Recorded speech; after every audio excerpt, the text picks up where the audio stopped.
গতকাল আমাকে এক যুবক জিজ্ঞেস করছে, হুজুর, পার্সোনালিটি আর অহংকার, ব্যক্তিত্ব এবং অহংকার দুটার মধ্যে পার্থক্য বুঝবো কিভাবে? অনেক মানুষকে আমরা দেখলে খুব দেখি মুডে আছে, কারোর সাথে কথা বলতেছে না, আছে না নাই বলেন না? এখন ওনাকে যদি জিজ্ঞেস করেন বা ওনার কোনো প্রিয়জনকে জিজ্ঞেস করেন এই লোকটা এমন কেন, কারোর সাথে ভালো মতো কথা বলে, একটু খুব পার্সোনালিটি নিয়ে চলে, খুব ব্যক্তিত্ববান, তো তাই কথা বলে না।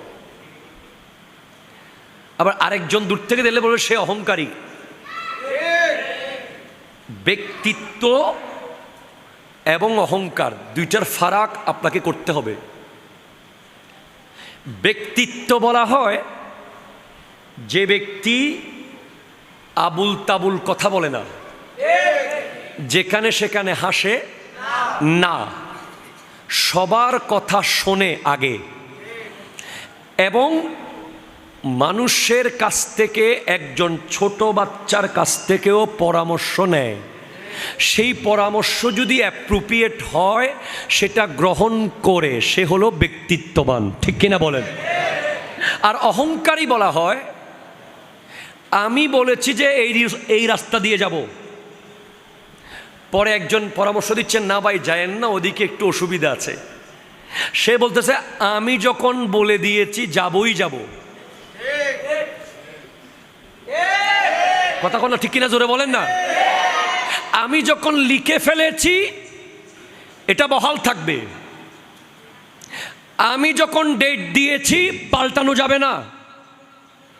এই আমি আমি আমি করার নাম হলো অহংকার। ঠিক কিনা কথা জোরে বলেন?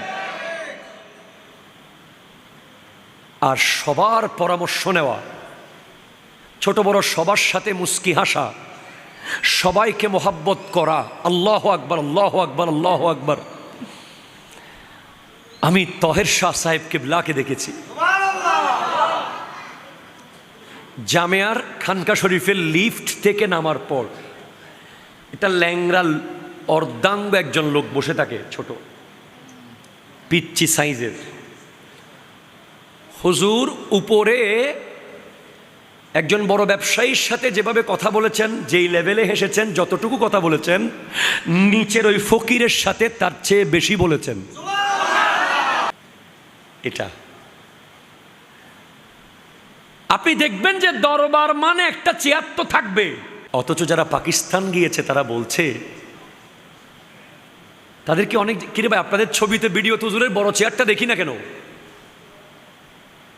হযরত ওমরের ব্যাপারেও জিজ্ঞেস করা হয়েছিল, মিশরের প্রতিনিধি দল এসে বলে ওমর ফারুকে আজমের বড় সিংহাসনটা কই?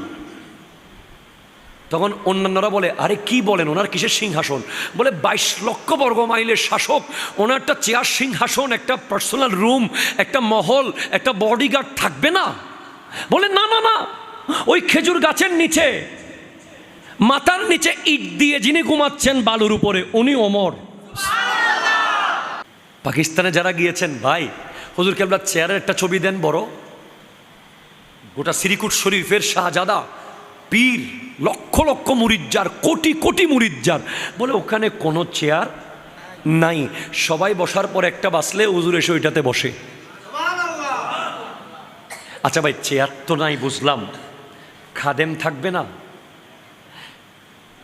হুজুরকে চেয়ারটা টেনে দেবে, একটু পানি আগাই দিবে, একটা পানের বাট্টা দিবে, একটু পানের পিসকি নিবে, একটু হুজুরের খেদমত করবে, একটু খাবার এনে দেবে, 10-12 জন খাদেম দাঁড়িয়ে থাকবে না এইভাবে?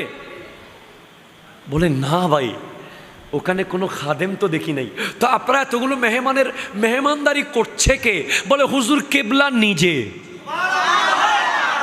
চা বানাই কে দিচ্ছে? শাহজাদা হুজুর। বাতকে বেড়ে দিচ্ছে শাহজাদা হুজুর। মশারিকে টাগিয়ে দিচ্ছে হুজুর নিজে এসে। কি বলেন? পীরে আবার মুরিদের ভাতের তরকারি বেড়ে দেয়? হ্যাঁ দেয় দেয় দেয়। আচ্ছা ভাই ঠিক আছে, চেয়ারও নাই, খাদেমও নাই, ড্রাইভার তো থাকবে? বলেন না, এয়ারপোর্টে তো কাশেম শাহ হুজুর নিজে ড্রাইভ করে এসেছেন, যিনি ব্যারিস্টার। আচ্ছা ভাই চেয়ারও নাই, খাদেমও নাই, ড্রাইভারও নাই, দান বাক্স তো থাকবে? পীরের দরবার না।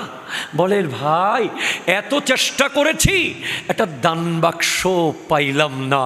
তো তখন বলতে মন চাচ্ছে, ইয়ে দরবারে আলিয়া হ্যায়, ইহা আপনों को क्या कहना, यहाँ से हाथ खाली गैर भी जाया नहीं करते, ये देने का जगह नहीं लेने का जगह है।